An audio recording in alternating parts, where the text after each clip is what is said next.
Selam dostlar. Bu videomuzda Coin bassan ne edip Bitcoin'i çıkarmalı onu öğreneceğiz. İlk Google'a Coin bas şu adresi yazıyoruz. Onun birinci duran sahipa basıyoruz. Ondan önce registrasyon etmeyin. Siz registrasyon etmeli kıyınçılıklar yok. Ben otomatik öz account'um açıyor.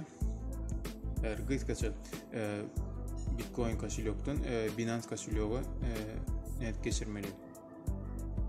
Coin bas kaşiloktan Bitcoin'i Binance kaşiloğa geçirmeli. Görülüp oluyor mu? Olmuyor mu? Onu reklamman üstülen kazanıp oluyor.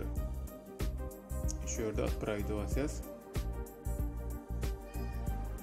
Coin basın içinde reklama var. Şöyle reklamları koyan doğru cevap yemezsen atprayım 439 rubl işiyorik.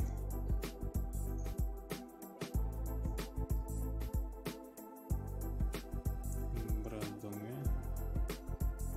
ставить edeceğiz. Adres koştu Bitcoin. Продолжить.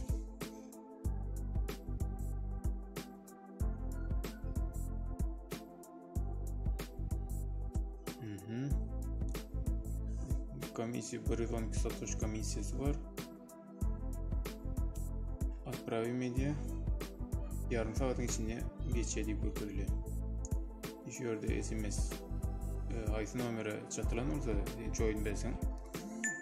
SMS geldi. Şu SMS'te kod 57 75 909. 57 75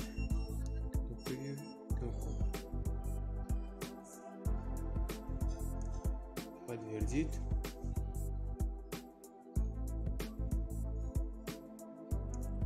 Bunun programması ama atak sayttan geçse az numara koyayım. Отправление на адрес. Otumun içine bakayım. Otumun eğer geçti, ben size şu neyse Bitcoin var. 12.208 satosh. Şunu gör kadar Bitcoin eğer geçti, ben şu videonun izine yaz koyarım. Sağ olun, dinlediğiniz için, seyrettiğiniz için bedava olanlar deyip umut ediyorum. Подписаться yani ağda olmayı unutmayın dostlar. Dostlar, ne izin var için Bitcoin geldi mi gelmedi mi? Ola aslında geldi. İnha teden nehiyle Binance'e giriyor, sonra kaşilyoğa eğer kim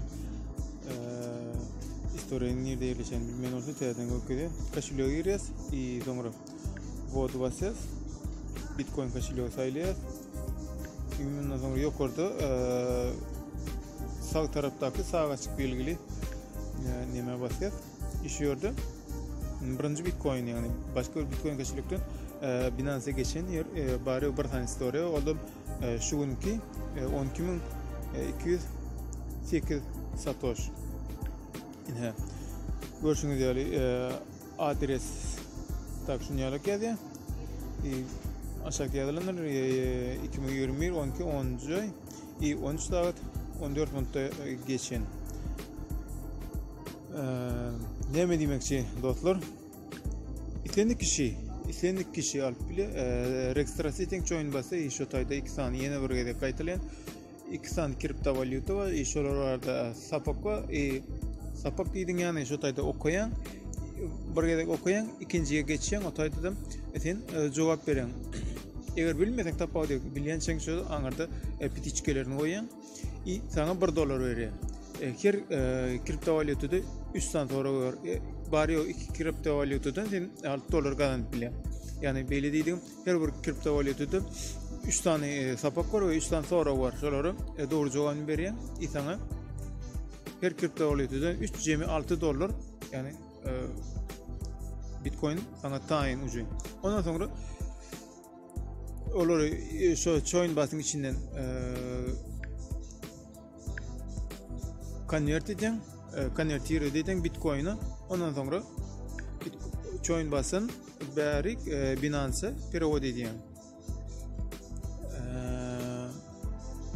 İstediğiniz kişi esasında istediğiniz kişinin $6 gidirmen. Yani şu an alın registrasyon edin. Yeni bir gedek hayiş dostlar oğlanlar gaylar eğer kim tereden bolsa kanala agda olmayı yani sizin için küçük bir zat emeğin için olsa en ulu zat. Şoň üçin gollalın kanala agda oluyun sizin ullukan hayiş. Sağ olun dostlar.